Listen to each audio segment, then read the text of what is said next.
Алфите заминуваат во историјата. Беа полицајци во цивилка, користеа необележани возила и има задача да сузбиваат уличен и насилен криминал.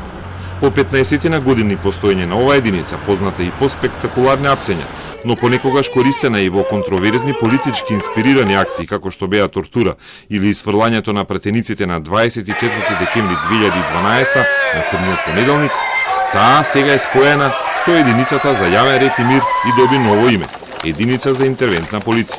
Тоа го потврди и министерот Спасовски.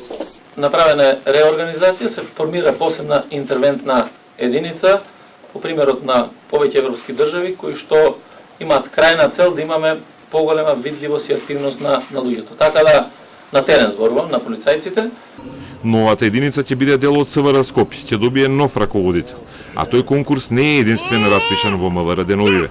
Според опозицијата има десетици внатрешни конкурси за раководни места во полицијата, чиј дел е зголемен по новата систематизација и само 10 дена пред да биде избран опозицијски технички министер. Новите раководители треба да се пријават на конкурсите во рок од 48 часа.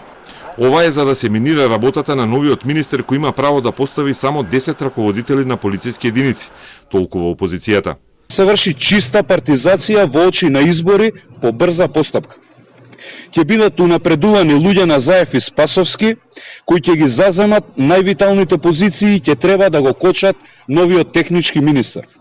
Бројот на раководни места е зголемен со нова категорија во систематизацијата. Неколку полициски станици и единици ќе бидат дел од единица за внатрешни работи. Таа единица ќе има раководител, а во СВР Скопје ќе има вкупно 7 единици. Например, во ЕВР Газибаба ќе има 3 полициски станици, Автокоманда Петровец и Рачиново, служба за прибирање на информации и оделение за криминалистички работи.